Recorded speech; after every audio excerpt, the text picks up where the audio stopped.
Hey everybody, welcome back to the Honey and Absinthe review for Puss in Boots in The Last Wish. We're your hosts. I'm Vincent, a background designer for the Hollywood animation industry. And I'm Janet, the ex-Disney artist turned independent creator. And make sure to like, subscribe, touch our little bells and buttons. Erect those buttons, man! Puss in Boots in The Last Wish takes place in the old Shrek universe. Remember the Shrek universe? With the green man and the donkey? Well, this story is a sequel to the first Puss in Boots. Antonio Banderas reprises his role as Puss in Boots, and he goes on a grand old journey because he has lost 8 of his 9 lives. And because of this, he is confronted by death. No, this is not an Ingmar Bergman movie. He is confronted by death, so he goes on a grand old journey to find a shooting star to wish upon for more lives. That is the movie. What did you like about it, if you liked it? I liked death. I'm very enamored by death. So this representation of death is really, really cool. There's Bergman's version of death. There's Bill and Ted's version of death. In this version of death, we get a dual scythe wielding, black cloak wearing, dire wolf with glowing red eyes, death. And I'm like, ooh, pretty cool, pretty cool. And it does a lot of what those movies kind of do, whereas in the protagonist kind of escapes death and tries to cheat death. I wish it was more of the movie, but the death part is my favorite. Yes. And then there is also a part, this isn't really spoilery, but to keep it vague, Puss goes to a retirement home for cats. And there's a entire montage about Puss giving up on life. And I can't wait. So when I'm old enough so I can give up on life. I would say of the parts of the movie that I liked, let's start good here. There are a few scenes that are touching, that are memorable, that do what animated movies, what you expect them to do, even when you're 30-year-old adults like us going in to watch it with no kids. But that's pretty much all that I liked about the movie. For the most part... That's all? That's it? Yes. Oh, man. I can't even really say I love the animation because one of my main dislikes is the story and the style of the animation is really inconsistent for me.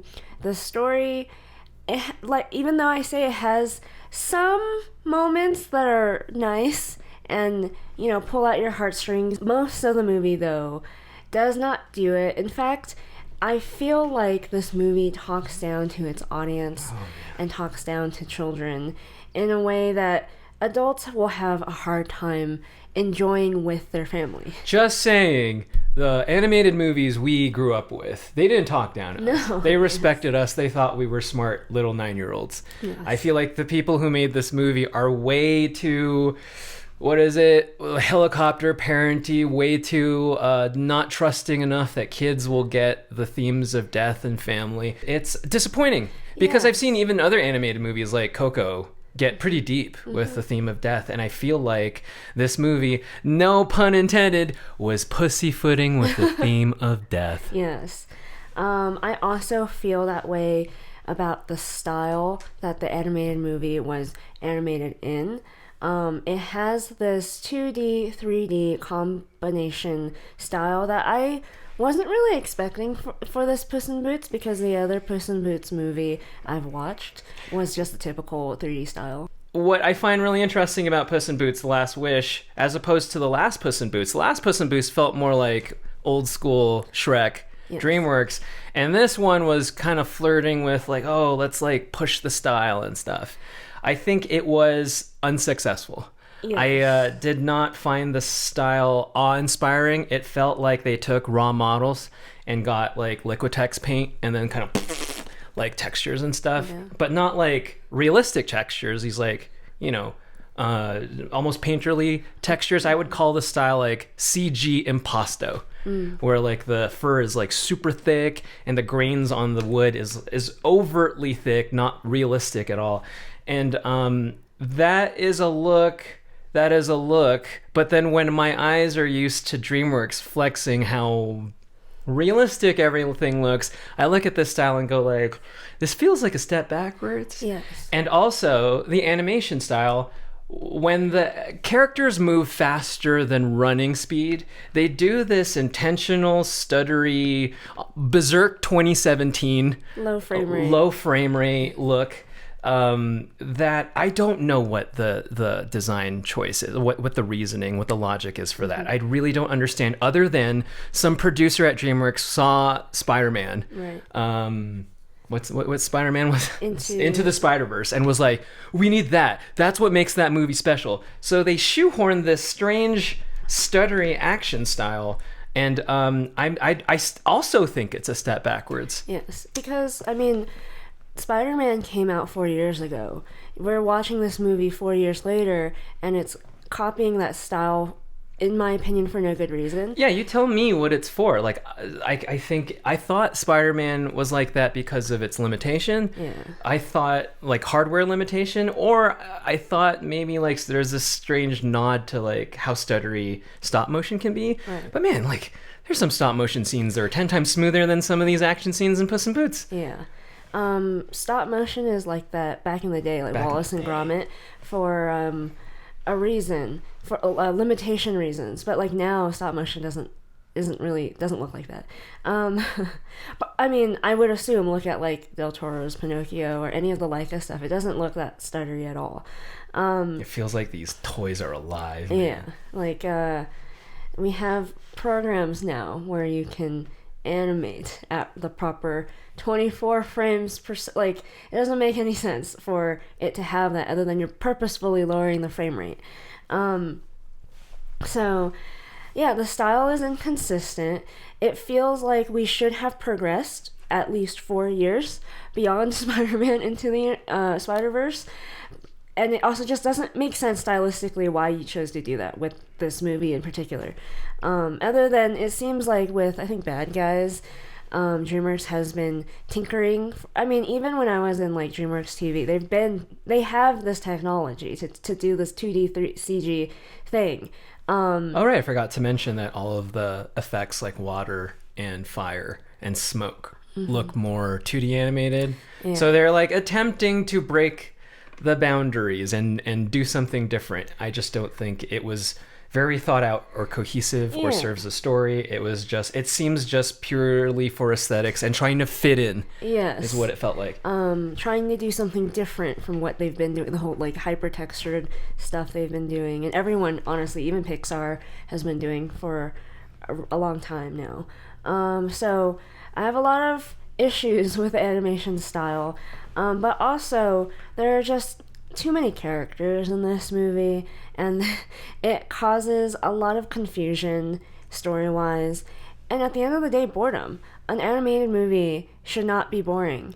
It should be like 90 minutes long and end really fast, and you got what you got, and it should be entertaining for the ADD children.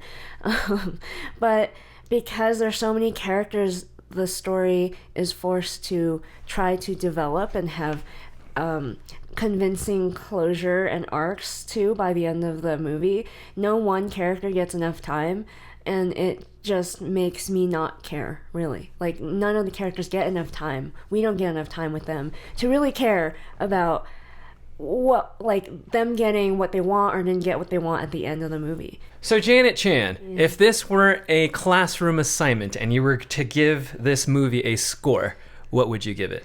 I would give it a C-.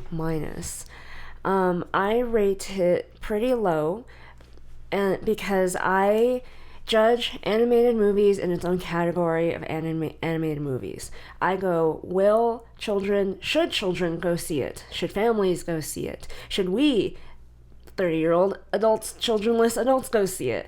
And sadly, as we were watching the movie, I heard a child in the back of the movie theater go, I don't really like this movie. And imagine how that makes their family and parents feel, who paid top dollar for this movie and spent their time to go see this movie, probably paid a babysitter. Doesn't feel great. And if I know animated movies might not be specifically for me because I am an adult who it might not be the target for me. But I literally was like, animated movies in my childhood didn't do this to me. The animated movie didn't really serve the purpose of entertaining the children, and the parents didn't seem to enjoy it either. So I didn't enjoy it. So I practically I basically fell asleep in certain parts. Janet legit fell asleep as we were plotting the spoiler part of this review. There was a blank spot in her memory. Yeah. She couldn't for the life of her remember what happened. No, and I wasn't tired going into the theater. Yeah, we got full 9 hours of sleep. Yes. Not even like 7. So C-, meaning I would not recommend people see it unless you specifically study animation and you just want to see everything. Better movies to study. Is it at least put this movie in front of your kids on Thanksgiving or holiday or whatever? If it's on like... That's what's keeping it from being a D, probably. Streaming service or whatever. I give this movie a C. I think it's very, very criminal that the death plot is overshadowed by so many different other subplots, and it just lacks focus. Because I swear somebody in the studio was like, this is too heavy for kids. We need to dumb it down because kids are dumb. Yes. And like, that's not how I was raised. That's not the movies I was raised with. Toy Story, Toy Story 2, Incredibles, Bugs Life, Shrek 2. Like, those movies didn't treat me like a little kid. Now we are going to do our spoiler review. We are going to wax poetic about each and every beat and each and every act, but we are going to spoil every little thing. Yes. So you have been warned. This is your spoiler warning. See you later. This review is made possible by New Masters Academy, the world's absolute #1 online art school in the entire land of far, far away. Click the link down below for a free 7-day trial. Thank you, New Masters Academy, the greatest art school ever. Do you wish you had 9 lives to spare and live 9 lifetimes? Do you know what makes me feel like I'm living 9 lifetimes? What? Coffee brand coffee. Coffee brand coffee makes me really excited to take on the day, and boy, does it give me a jolt in the booty. If you want 5% off your entire order, enter code honeyandabsinthe at checkout through the link down below to get 5% off this wonderful coffee and tea order. Enjoy your coffee enema, babies. I am deep in the annals of your mind. I am deep in the annals of your...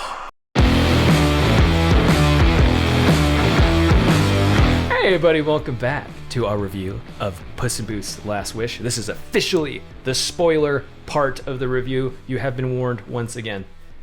So Janet, yes, what were your expectations going into this movie? My expectations, because I haven't watched an animated movie in a while. It's been 2 years since we've seen an American animated movie. Yes. We've seen Demon Slayer in theaters. That was fun. And Belle. Oh, that was not so fun. Yes. So having let go of my baggage for having worked in animation, I was like, well, it's been a while. I'm expecting this movie to, at the very least, be beautiful.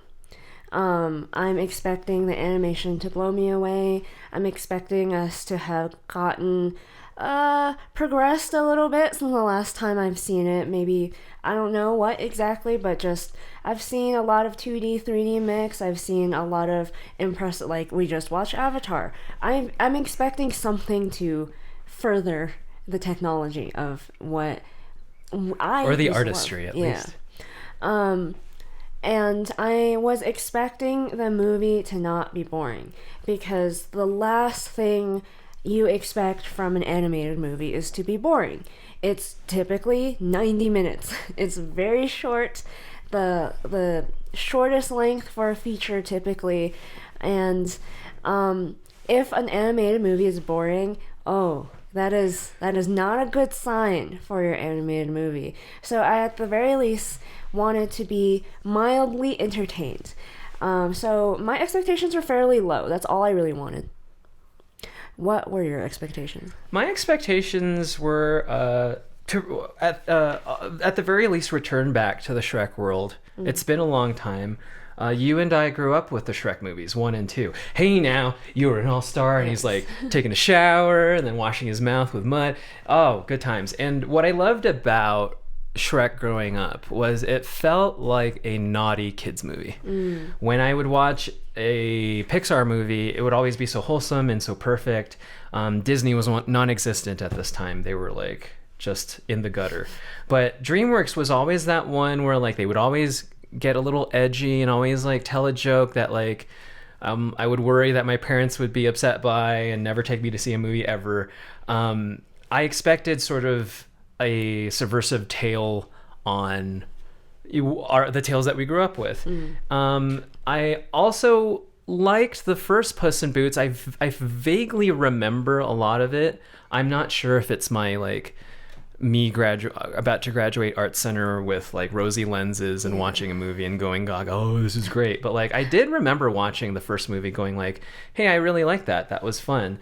So like you, I expected to have a really good time, and I didn't expect to get blown away by the visuals because we work in this and it feels like you and I and our eyeballs have seen everything. Very, very hard to impress us with visuals these days.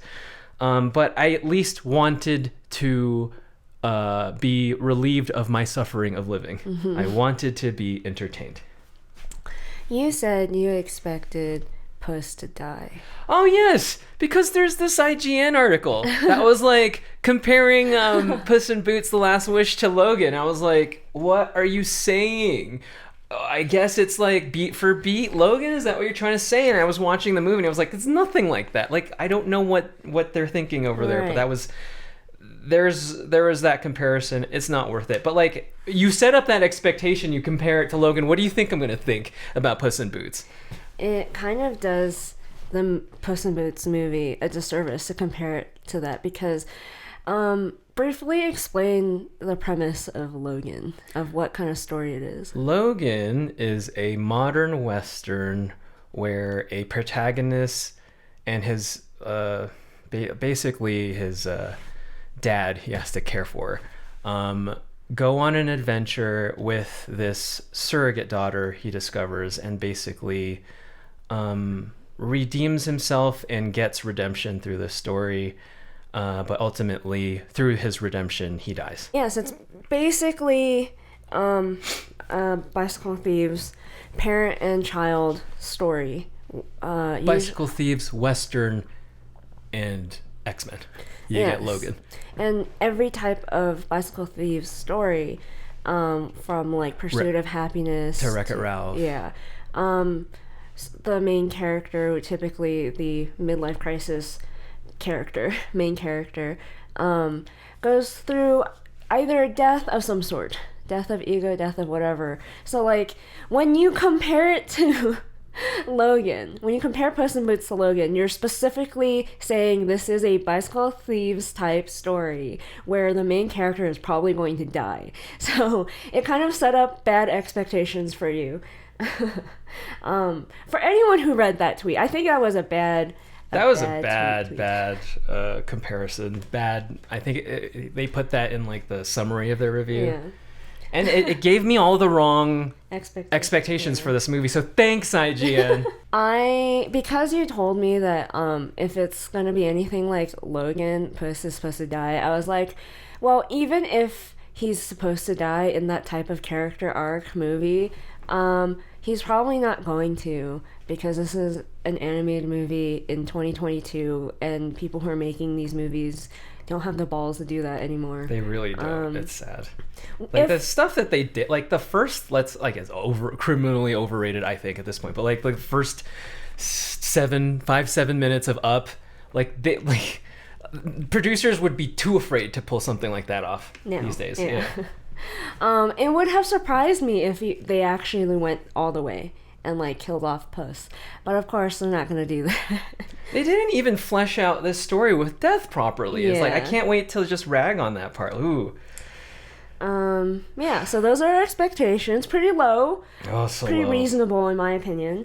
Okay, so let's start with Act 1 of the movie. What our thoughts, our likes and dislikes. We'll go through each and every act. The movie opens with a little fairy tale about how you wish upon a shooting star, essentially. That's kind of what I would call, I don't know, prologue, or like a little thing right before the movie starts. Mood setter, almost. Yeah. It doesn't even say anything about the movie to be a prologue. Yeah. And then Act 1 starts with one big giant musical dance slash action set piece. Puss basically is singing about the legend of Puss in Boots, of how he's so great, he is a legend. Who is Puss in Boots? He's this guy who doesn't fear death and is so full of bravado. And in comes the owner of this house that they're partying and singing in, essentially, and causing like havoc. And they go on this wild action chase for Puss to make him stop ruining his house. And all's well that ends well. Puss actually kind of like beats everyone. For some reason, a giant is awoken by the noise of the partying and attacks the castle house thing for no reason. Like, the giant's not important at all. It's just there to add some level of conflict. And scale. It's so big and Puss is so small. How is he gonna beat him? It's the first time you see the first action set piece of the movie, and it's the first time I started noticing that, like, oh, this action scene is boarded very differently, choreographed essentially differently than typical action set pieces in Western animated movies, meaning it looks like anime. It has very specific stylistic nods to things like Kill la Kill, with like pushed perspective, camera behind the shoulder as they're running, spins around as they jump up and stab something or slash something or do something. And typically this is used for that like crazy action scene. Anime people joke that, oh my god, that's where the budget went for an entire episode, entire season. Like when Rock Lee takes off his weights on his ankles. Once the giant is defeated, you think, oh, Puss does it again. He lived up to the legend. And then a bell falls on him out of nowhere, like one of those giant church bells. And then he wakes up in a doctor's office, finds out from the doctor that he lost a life, and he's like, oh, it's okay. I'm a cat. I have 9 lives. And then the doctor's like, and how many of those 9 lives have you used up? Turns out he's used up 8 of it. He's on his last life. If he dies again, it is for good. So you'd think he'd be kind of freaked out by it. He's like, no, everything's fine. He goes to a bar. The doctor also tells him, because you're on the last of your lives, you should go to this Luna's cat home, retirement home for cats, essentially. He's like, I'm Puss in Boots. I don't need to go to a cat retirement home. I still have my dignity. Yeah.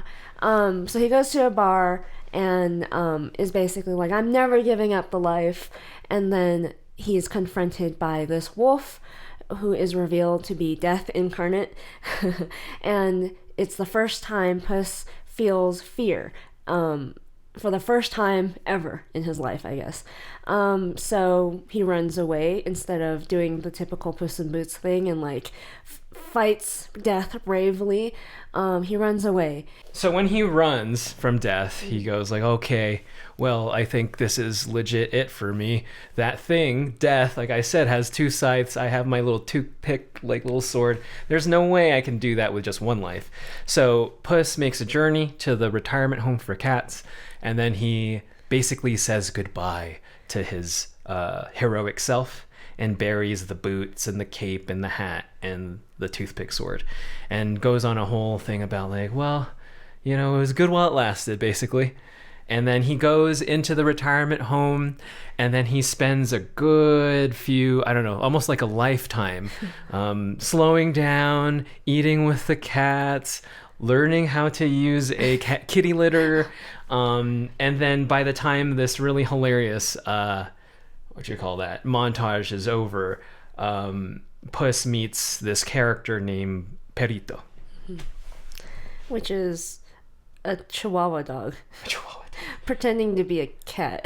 That has ambitions to be a therapy dog. Yes, and he's this happy-go-lucky dog, not a care in the world. The complete opposite of what I assume a cat is. Just happy. Hey man, cats think about a lot of things, man. They're so complicated, but They're this little Chihuahua dog, not a single brain cell in there to rub together. New characters are introduced, Goldilocks and her 3 bears, except in this movie, Goldilocks is a badass girl who... Looks like someone who works in the industry. Yes, honestly, and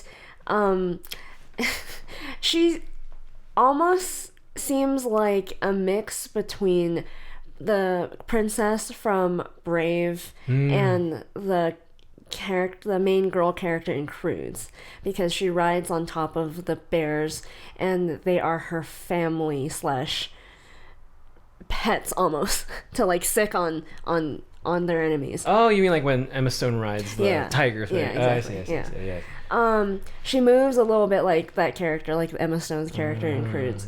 Yeah. Very like main character-ish. She seems main character-ish, even though this is not her movie. So this Goldilocks and the Bears are basically kind of like a crime family. They're bounty hunters, essentially, and they're after Puss in Boots because of his bounty. Through them, Puss learns about the existence of this shooting star where if they find it, they can wish upon it for whatever. So now Puss is like, oh, I want a wish. I wish for my lives back. So he's like, I'm gonna pick up the mantle again, dig up my boots and stuff, and go on this journey to find the map for the shooting star before Goldie does. This other villain named Jack, he has the map for whatever reason in order to get to the shooting star. So this character Jack is based off of this nursery rhyme. I don't know if you know it, with the thumb. I don't know. He is just this big burly villain person, and we learn his exposition through these 2 goons that ask him about his life. As he's distracted, Puss goes to the chest where he keeps the shooting star.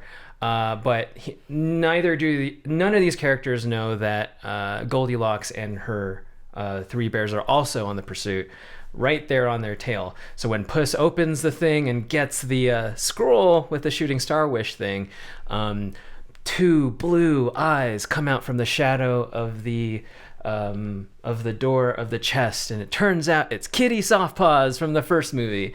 And she's like, hey, I want this too. So they are reunited very quickly and escape with the shooting star scroll.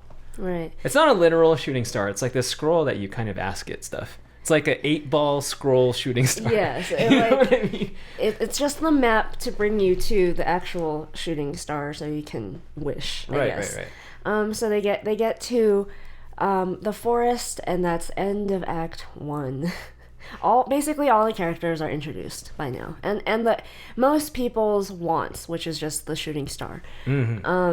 So what did you think about the first act of this movie, JJ? So the end of first act was when I fell asleep.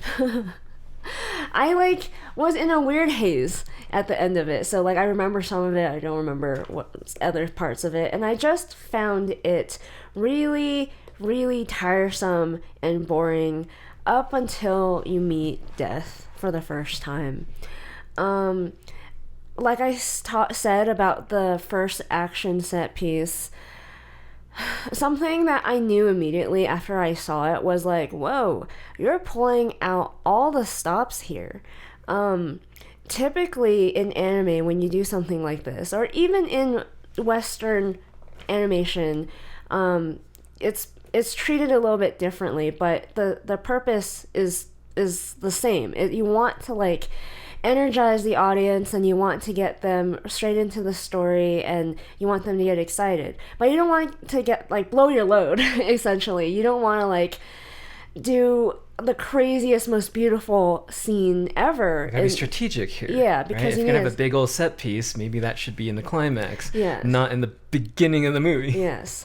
But I realized that like you're doing anything and everything to make this scene interesting, which I'm wondering now, okay, so everything else that's going to happen later in the movie, how are you going to make me care as much? How is it going to be as exciting or top this initial action scene? You see that with everything from Mission Impossible to like Tangled. Like you don't have the craziest scene right at the beginning. It may be like the second craziest, maybe the third crazy, but not like you don't show everything you're capable of doing in that one scene.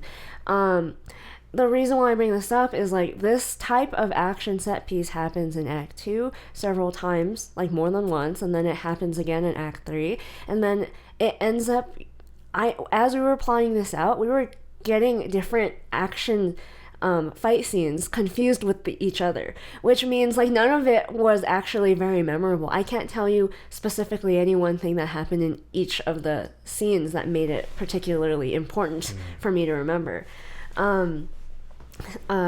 What did you like about Act 1? I felt nothing.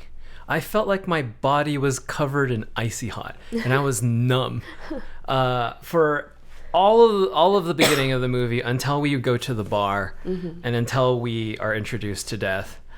I think after Puss dies and the doctor gives him the briefing, I was thinking like, oh, okay, are we gonna go like Ingmar Bergman here? Is there gonna be a death character? Because you can't go forward without one. And lo and behold, they designed one, and like I'm really enamored with this character. I think he's really cool. I think he's the ultimate antagonist to somebody with a big ego like Puss. So when you meet Death for the first time, he's unrelenting, he's fearless, and Puss, when he meets him, has this like flashing of his life as if he was about to die. And he like, it's really cool. There's like this whistle that happens whenever Death is introduced, and like the beating of the heart in the theater speakers for Puss, and Puss's eyes start to widen, and it's like anybody who's had any sort of existential dread will relate to these moments with Puss. So as soon as that antagonist was revealed, I was like, oh sweet, so that's like the bad guy, awesome. So obviously I was like into it kinda there, and then like Puss goes to the retirement home, and that I thought that was pretty funny. And then there's Perro. Yes. He's like the snowman from Tangled, yes. Or like the dumb bird from Moana, or he's just the throwaway character you're supposed to buy toys for. Yes. And I hate these characters because they're a nothing character, because it's just like buy the toys, buy the app, whatever. Yeah, they're cute, they're funny, they're made to just have the one-liners to make you laugh. Yeah, and they're designed to do the thing that they're supposed to do, but they never feel like fully fleshed out realistic characters. This Perro is just positivity incarnate. Especially, and I guess it fits because this is at a time where Puss is super just given up on life. Yeah. So I guess so they meet each other, and that's cool. And then everything after that, just I didn't care anymore. Like, and then you introduce like Goldilocks, and then she seems like an antagonistic force, but sympathetic in a way that like you could kind of think like, oh, is this gonna be a good guy at the end? I don't know. But then already I was like, wait a second. And then like we introduced Jack, and then I was like, wait. We already introduced a really good villain. Yeah. We already introduced like one of the craziest, coolest villains in this entire what Shrek does best is it takes like fable characters and then kind of bastardizes them lovingly, and then turns them into vomits them into the Shrek world. And like it's cool the treatment that they did with Death. In my head, I would have assumed if this were 2000s Shrek, they would have actually had a person that would look like Lord Farquaad and all, you know what I mean? Yes. They would like parody Death, yes, and but then like I bet they were thinking like, oh, we don't want like Bill and Ted's Bogus Journey. Right. So what if we do a really cool wolf? And I thought that was really cool. And like the movie juggles between 3 antagonists. Yes. And it doesn't make any sense other than some producer going, I'm too afraid to make this movie about death. Yeah. And it also seems like they wanted to make some kind of Goldilocks and the Three Bears edgy anime movie. But I'm like, man, you gotta kill your babies. Kill like, your darlings, man. Yeah, like it. Unfortunately, in my opinion, I feel like Goldilocks, as cool of a design as she may be, and the characters of the bears and her backstory, all that stuff, it is kind of a distraction from the main story you should be focused on, which is Puss's story. I really dislike Jack because he is quintessential. Not even two, like one-dimensional villain. Like, Farquaad has more dimension than this guy. Farquaad's cunning and lies to you and all this stuff, played by John Lithgow, amazing actor. And this guy's just a dick. Yeah, he's just simply a dick. He's literally you know? entitled and spoiled, and he wants to rule the world. And he wants to be really the strongest magical whatever. Yeah. He wants to be just really, really powerful. That's I was just like... Yeah, I was just like, there's no dimension to this character is not interesting, and I just felt like there's so much time given to Goldilocks and the bears that I'm like, why should I care? Like, I don't care at the end. Like, eventually whatever happens at the end, I just don't care because there's just not enough time to develop all 3 villains and the protagonist and Kitty and Pero. I was just like, there's so many characters. So, and like, there's so many characters, but like, this isn't one of those big cast family type stories. I mean, kind of is, but like, this does feel like thematically, like, shouldn't this be Puss's story? Mm-hmm. Like, it does. Like, we share screen time with Goldilocks as if she's the main character. Sometimes it's ridiculous. Yeah. So yeah, a lot. So I just saw the dangers of the rest of the movie in Act 1, and I started to get really worried because I was like, "Yo, where's Death? Right. He was so cool." Okay, so I also want to make a note about the animation here. I do think the 2D 3D combo is cool. I just want it to be progressed and not it to be the exact same as Spider-Verse. So I don't really like the stuttery frame rate. I don't really understand the point of it. I don't mind the influences it takes from anime because a lot of people boarding now in animation are like us and we grew up with anime. But I just feel like it's very one note in the way, like, a lot of other movies will reference Westerns, will reference Bond movies, will reference whatever. It's like a big mixed bag of inspiration. Yeah. But this movie in particular was like just anime, just Kill la Kill, just like Studio Mappa, just like just it just felt so like, do you know how to do? I know it's cool the push perspective fisheye thing. I get it. But it makes you feel numb eventually. Like when you spend too much time in Pandora, like you just don't feel anything, and I want to feel wowed by all this action. And I also think sometimes the 2D 3D combination didn't mesh well together. So I did like the effects animations. So like I like it when there's water, it's typically 2D. When there's smoke, or when you're dashing, or like they do it with like the POWs. There's like little like sparks that come out from it. Well, stars. Yeah, it's very. But they're flat and graphic. Yeah, it's very comic booky, very manga anime-esque. I like that. Except sometimes they do it in eyes as well. The eyes are sometimes 2D animated instead of like just 3D. Like it's just weird when you're combining it on top of 3D things sometimes, and the text, like you said, the texture is just not. Sometimes it looked TV to me. It looked TV quality. Yeah. And it I was like, I've seen this done so much better. Even in that Netflix compilation Love, Death, Robots thing. Like, I don't know why this looked particularly cheap to me, but it did. And I was like, that's not a good thing. Somebody at DreamWorks okayed that, man. Yeah. So Yeah, that's my summary of Act One. I did think the parts that were really stylish with death, when like sometimes you'd fight death and then the screen would have just like red, and it's very like 2D and very like graphic. That's pretty really nice, really great thematic use of it, and very great stylish use of it. Story wise, it's great.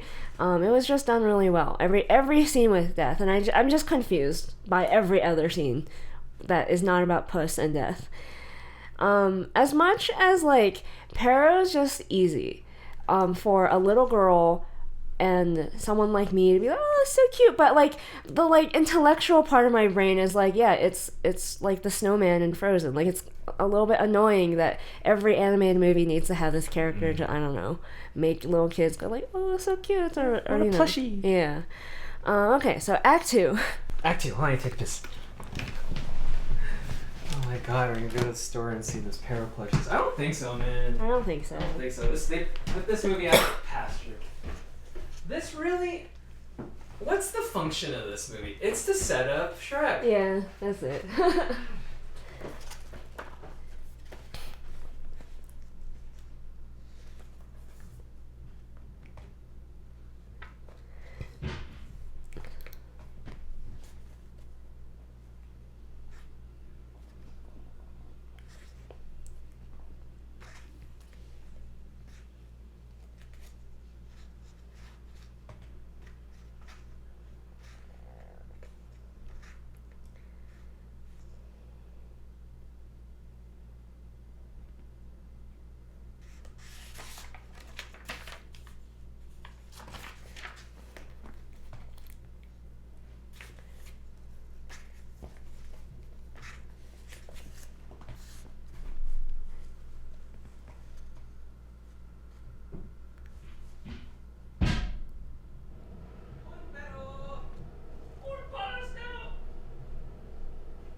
So Act 2 starts with Puss and friends enter the forest.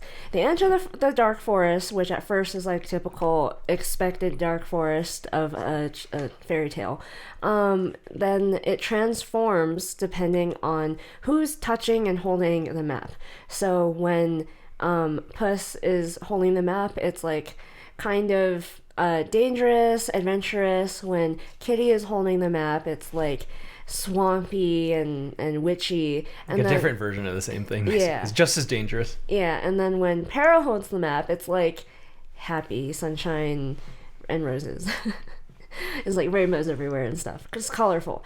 On the map, there's like 3 obstacles that you have to overcome in order to get to the shooting star. Once you get to the shooting star, you can make your wish.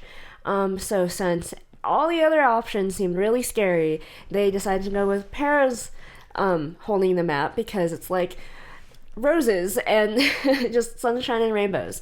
Right as they're like kind of arguing about who should hold the map, Goldie and Jack appear into the forest behind them, so they're not that far behind. There's urgency added to their goal to getting to the shooting star. So the 3 of them go along, and they go through the first obstacle, which is to stop and smell the roses. It's the forest full of posies or something like that. So both Kitty and Puss have a hard time getting through the roses because they want to like fight through it, but Pero is like, no, you gotta smell it and enjoy. There's no rush here. And so they go through it pretty easily with the guidance of Pero. As Jack and Goldie get to the posies, they fight it, and Jack basically, he pulls out of his bag of wonders, or whatever it's called. It's like a Mary Poppins bag, or like it's endless, you know? Yes. It's one of those things. He pulls out, I assume, some kind of... Oh, he pulls out a phoenix. Oh, yeah. And he uses... Like the phoenix, the legend, like the fabled phoenix. Which, by the way, I do like the way feathers look like on birds in this movie. Purposefully very beautiful. Yeah. But like the fur on the bears, for example, feel not so great. Clumpy. Yeah. And I was thinking maybe like as they go towards the face, they become more like finer. Yeah. But like it's all clumpy, and I'm Yeah. like, doesn't look finished Yeah. to me. So he uses the phoenix pretty roughly to burn the forest full of posies rather than, go through it the obstacle properly. In the meantime, he also pulled out Jiminy the Cricket. And he's basically meant to be the voice of your conscience. And he just tells you when you're doing something bad or good. And Jiminy Cricket is doing this broke ass Jimmy Stewart impression. Yes. Yeah. So they get through, Puss and friends get through the posy forest, and then they're on some kind of river, and that's when Puss and friends discover a little bit more backstory on Pero and Kitty. So you discover Kitty has some grudge against Puss because he betrayed her at some church. And then Pero, you learn that he has a really, really rough backstory. He was abandoned. They basically tried to off him many times, but he survived and still sees the good in people, still is just this happy, grateful little dog. That's when Goldie and Jack basically catch up to Puss and friends. In the chaos that ensues, Puss hears the whistle of death looming closer, I guess, and he freaks out and runs away. Basically abandons his friends. His friends see him and are like, oh no, why did he run away? What's wrong with him? In the chaos for the map, Goldie somehow gets a hold of the map, and because she's holding the map now, the world transforms into Goldilocks' version of the path to the shooting star. And so her family basically discovers nostalgia, or this nostalgia obstacle. So she goes in, and it's basically this log cabin, the typical Goldilocks and the Three Bears story. She finds this cabin and is reminded of her origin story, essentially. Meanwhile, Puss is having a panic attack. Pero fulfills his duty, essentially, as a therapy dog and calms him down. Kind of like semi-closing that arc a little bit. And Puss admits that what he did, he regrets to Kitty, which is basically he left her at the altar. Kitty overhears, and they kind of sort of bond, and like there's forgiveness there. There seems to be some type of character growth for Kitty, who seems to be really cold. She kind of opens up to Puss, and Puss kind of almost seems like he doesn't need his 9 lives anymore and cares about his friends. And then they see the Goldilocks cabin in the distance and makes their way to the cabin. When they get to the cabin, Puss and friends basically steal the map back. In the ensuing chaos, Puss gets the map and transforms the obstacle into the cave of egos, the cave of souls. Basically, is this crystal cave that he gets separated from the rest of his friends. And 8 of his 9 lives talk to him, and berate him. Why aren't you full on Puss? Yeah. And he's like, I'm not like you. I'm like, no, I'm not like none of you. Yeah. And then death arrives.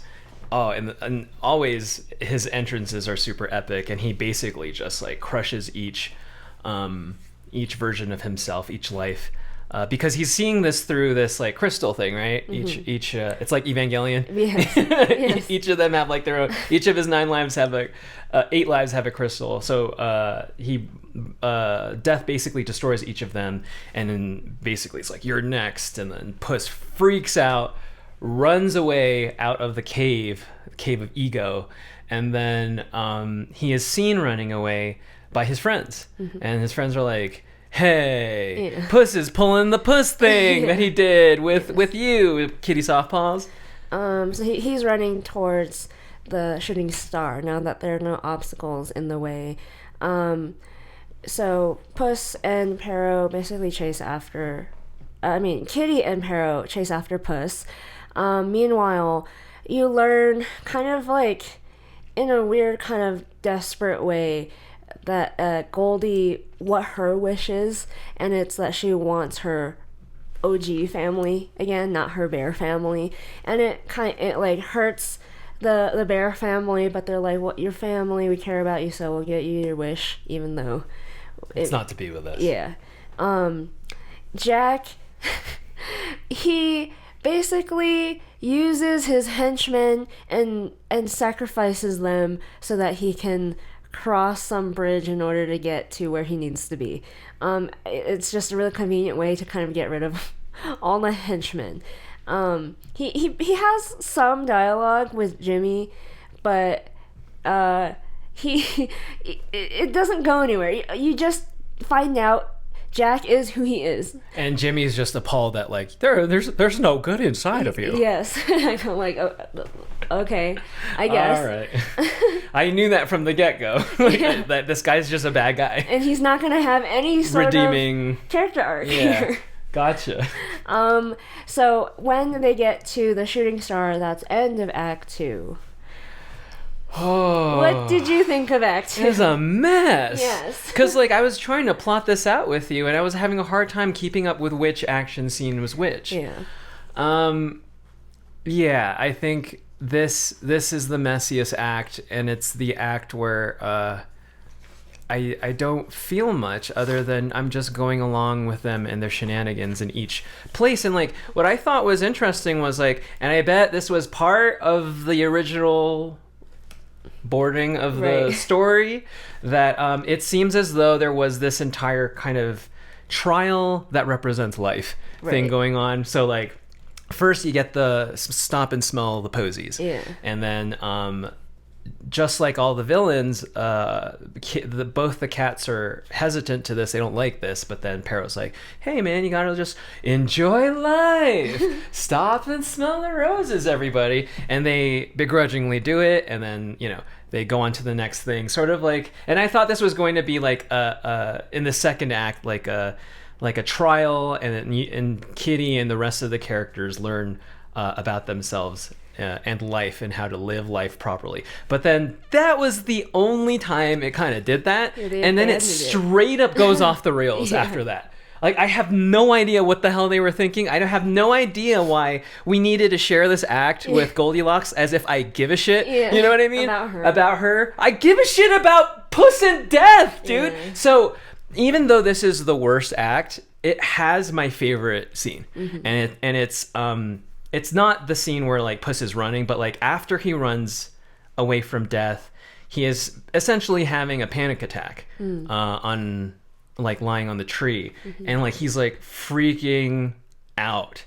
And then you finally get to have that part where like it makes sense now, because like, oh, I always aspired to be a therapy dog. So Perro lays his tummy on Puss, and he starts petting the dog, and Puss starts like calming down. And anybody who has anxieties about life and death, that's like when I hold you in the middle of the night, because I'm freaking out about death. So I thought that was a very beautiful, very like, just like the characters are actually doing something meaningful to each other. I thought that was a very, very nice scene. But everything before and after that is a mess, man. Like, yeah, like I have nothing else to say other than like I hated that we had to share that whole thing with Goldie, you know? Yeah. I did not really care for Goldie's scenes. I thought both action free-for-all set pieces were like, I kept getting confused between the two of them, and then the first one, and I was just like, why abandon this very like a Christmas Carol type, like revisiting the past or going through a trial sequence? Like, it set up the rules of the world so well at the beginning of the act of like, oh, because there's like three obstacles. There's like the posies, and there's this and there's that, and it's like, oh, okay, so I see what this is going to be. But then it completely like, Puss doesn't really learn lessons through each thing. Maybe the one posy one. Maybe, yeah. but there's nothing else after that. And the scenes that felt like it was really part of the initial telling of the story, the initial boarding of the story, are all the scenes with Puss and Death. And I go like, and Pero, but everything else with Goldie, it seems so like too many cooks in the kitchen. It seemed like, oh, I like Goldie, I want to add this, I want to have a fun.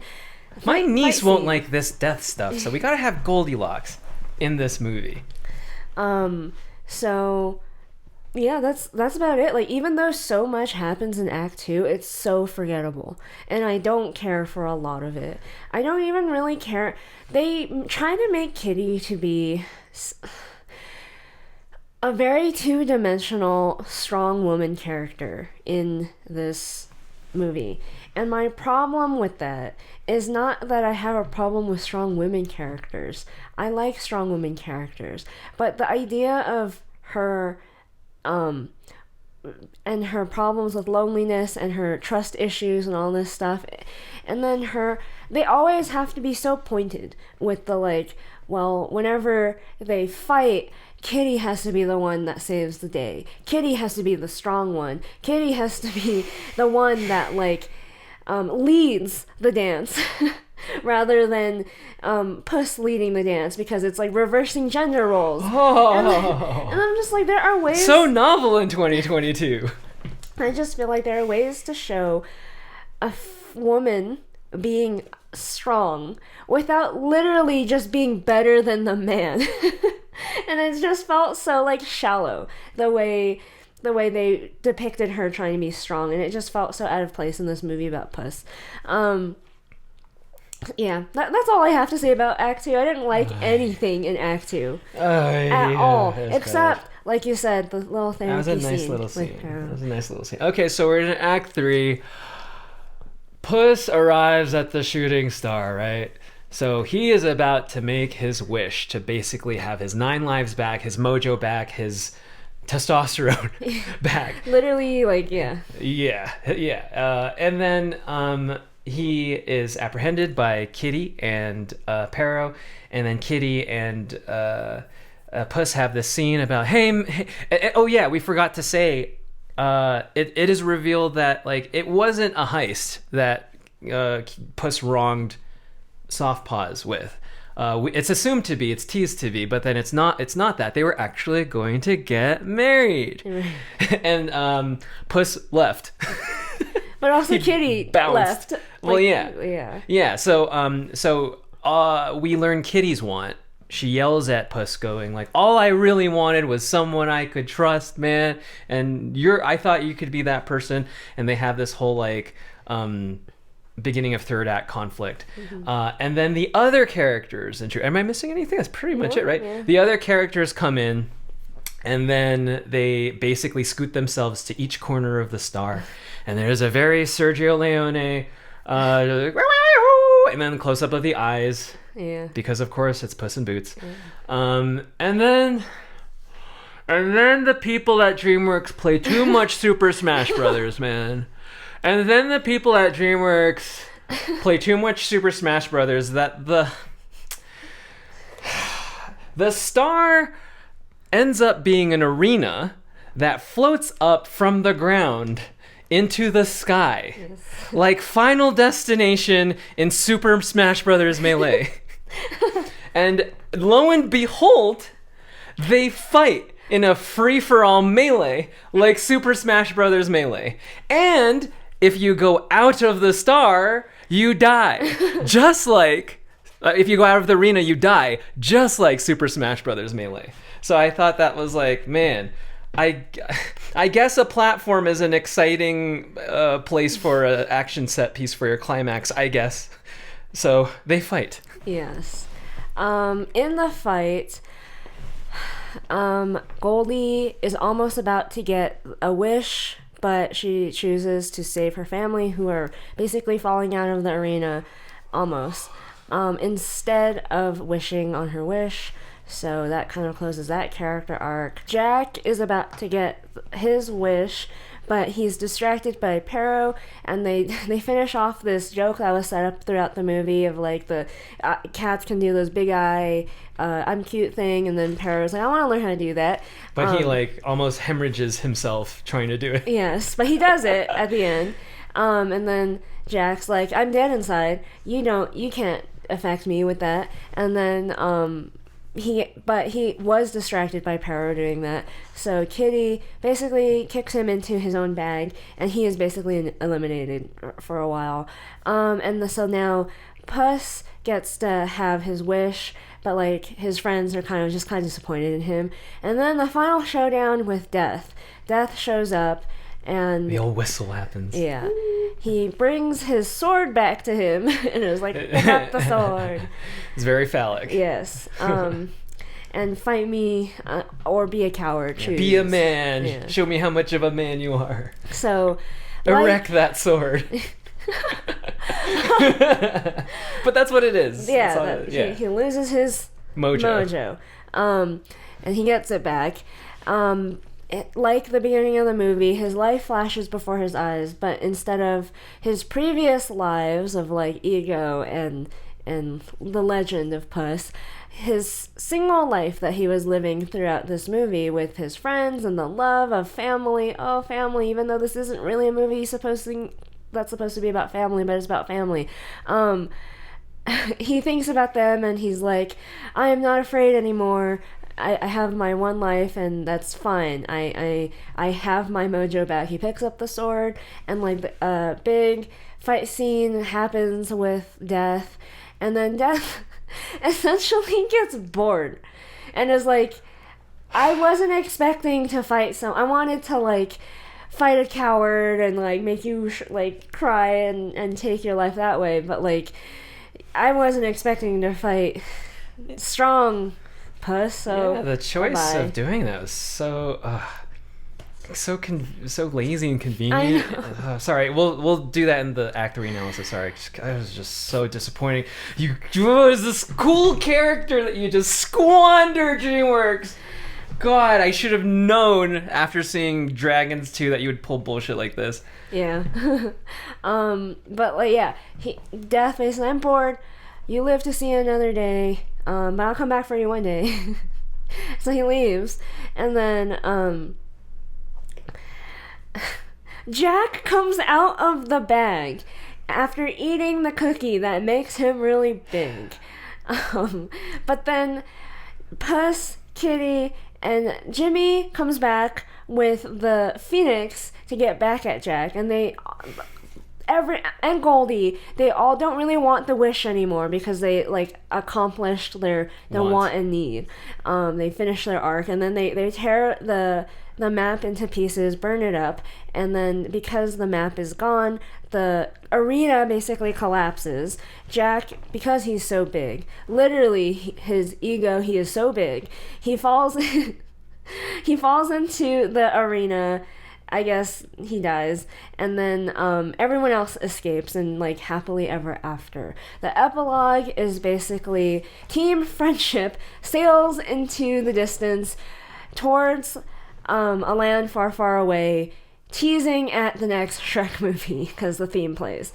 And so I wasted my life.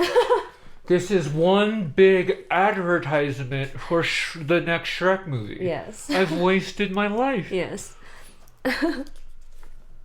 It does feel empty at the end, like, oh, so this is like some weird side mission to get to the story you actually want. Exactly. Which is like Shrek 10 or whatever movie we're on. And it's like, oh my god. And I just ran out of that theater, man. I didn't give a shit who made this movie. I was out. I was like, boom, let's make this review and forget we never saw this movie. Yeah. Okay, Jan Chan. Yes. What do you think about Act 3? I like the scene with Death, but I hated how Death literally just gets bored and walks away. And I go like, man, I really wish you just killed off Puss. Like, unfortunately, that would have been the most daring, most... like, wow, you did that the same way, like, you did that with Frozen, the same way you almost did that with Dragons 2. But Frozen? Yeah. like that you subvert expectations. Oh, okay. For like a children's movie. Oh, I you see, know? I see. They almost did in Dragons 2. One of the biggest gripes we had in Dragons 2, and the reason why they took so long with doing Dragons 3, because they wrote themselves into a corner. Yeah. It was very perfect, like Empire Strikes Back, fucking perfect. Yeah. Dragons 2, but they had to tack on that epilogue where like Hiccup saves. What's his name? The black dragon. Right. Yeah. What's his name? Toothless. Toothless. Yeah. Which kind of like. That should have been the third movie, but then they were, I don't know why, I don't know what it is. They didn't trust the audience, so they have to put a nice tidy bow tie on it. What was really sad about Dragons 2 in particular is I remember watching, I think, the commentary or something for Dragons 1 and talking about how they asked Spielberg about the ending of Dragons 1 and like, is that okay? Like that we're going this far on a children's movie, and then they screened it for a bunch of kids, and the kids were like fine with it. In fact, they were like, it's really important, it like symbolizes all this stuff. So like, it's the thing with the Toothless's tail, tail fin, and then Hiccup also loses a leg, so it's like, oh, we're partners. And kids are smart. Kids understand these things, whether you think they understand the symbolism or maybe they don't truly understand till they're older, but they understand the emotional impact of these things. And to not trust them with the idea of death and a midlife crisis and the idea of being like having a big ego, but like maybe you don't need it, living up to a legend and all that stuff, like I just felt so handheld and so like, you don't trust me. You don't trust. And I've never. The reason why millennials grew up stunted children is because the animated movies were so good and it taught you life lessons and it didn't hold back with everything from Incredibles to Dragons to the golden era of Disney movies, from like Little Mermaid, Mulan, Lion King. Mufasa dies. Like you don't. People didn't used to hold back. Yeah. And we love those movies, and like from people like Jordan Peterson able to use that for like college psych classes and lectures.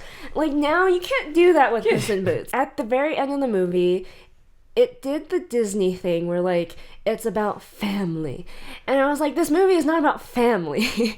But you tried to make it about family in the like final hour, and I'm just like, this doesn't make sense. I felt the Goldilocks arc ending was cheap. Like, it felt like it was trying to make me cry to try to make me cry. It felt like, this movie's coming out basically for Christmas. Families are gonna watch it. We need to give something for the families, as if, like, it was not good enough for Puss to understand that, like, there's value to life outside of his ego.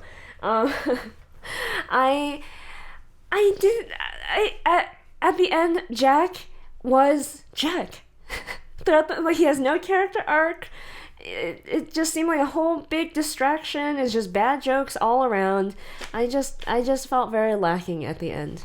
Yeah, the strange thing about Jack's arc is like they noticed that, so they put Jiminy there, and then Jiminy's arc is like, oh, you're an asshole. Yeah, and that's it. That's it. Yeah. There's more of an arc for Jimmy. Yeah, because he's like. Giving him the benefit of the doubt the whole time. But he's like, oh, there's some people that... No, people can change. People can change. They don't... They are what they are. And I'm just like, I don't care. I don't care. And then at the end, I was expecting a more fitting closure for the three of them. I was expecting maybe Kitty and Puss to get married.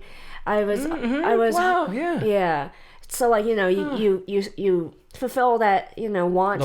For Kitty. Yeah. I was expecting Pero to become a therapy dog. I was expecting Puss to die, maybe to walk into the sunset with death or something. I don't know. As cheesy as that is, at the very least, it fulfills that character arc properly.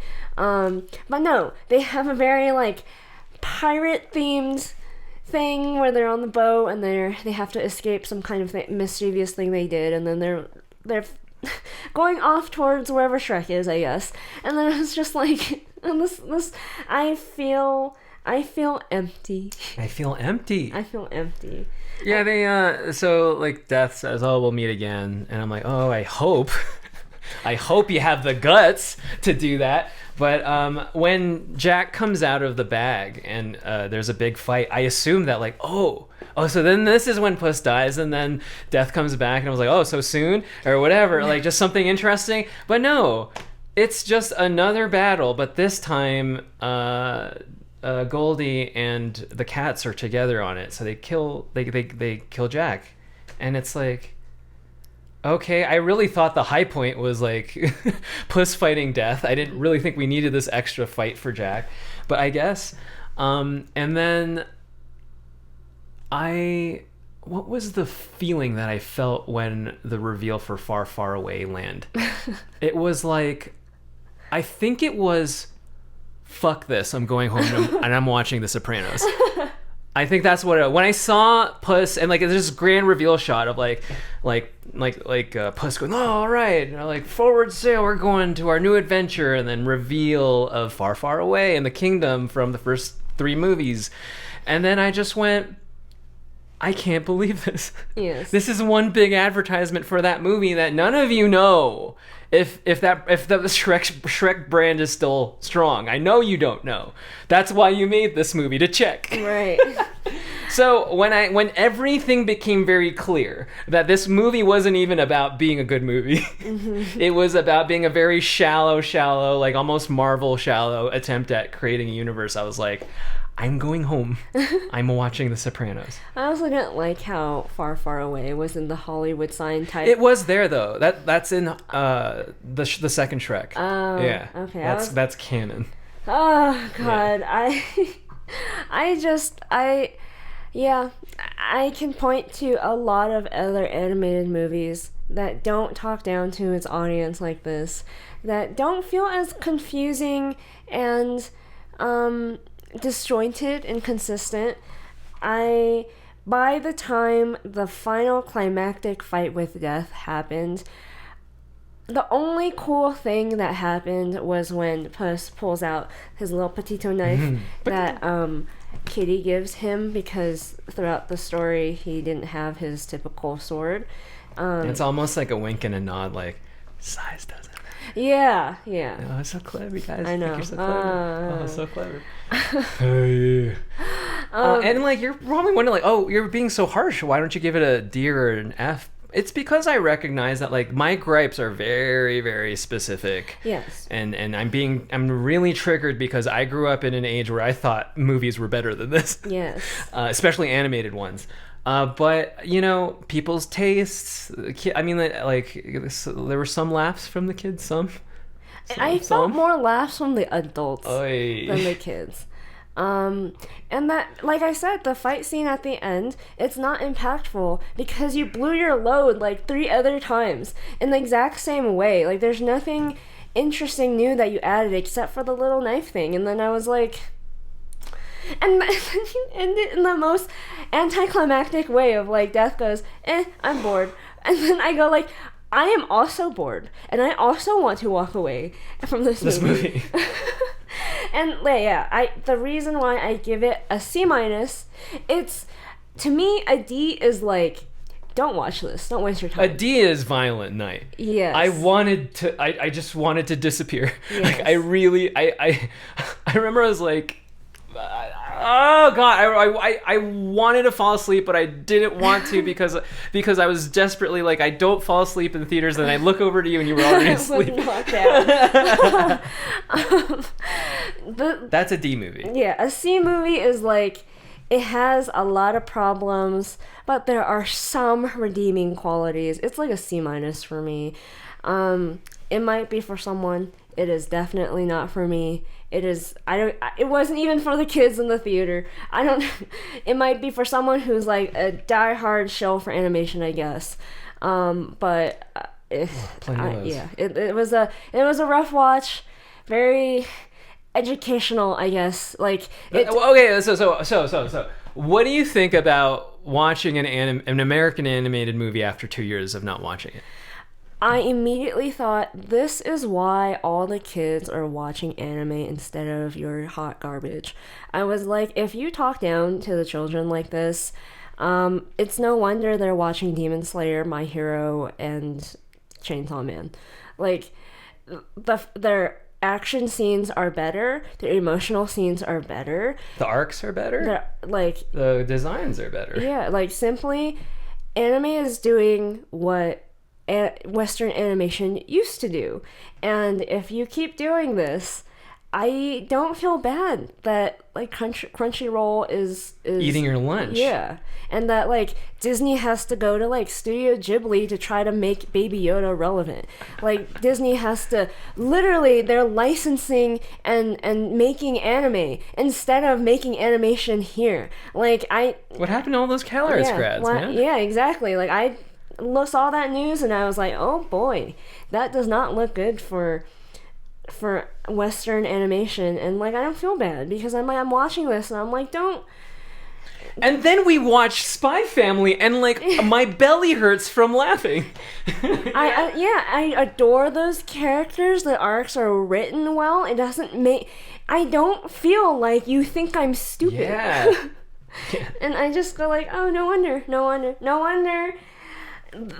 Like, if you are so delusional to think that, and, like, the reason why Chapek and Iger are, like, not putting money into you anymore, just watch some other good shit and look internally at yourselves and go like, maybe we're not making good stuff. Maybe it's just simply the product isn't good. Because if it was, I'd be singing you praises. We'd be sitting here going like, you need to watch Puss in Boots.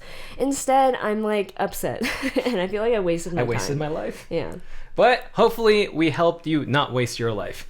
So if you like this episode and you want more reviews, make sure to like, subscribe, jingle all our bells and buttons, and we'll see you next time. Bye-bye.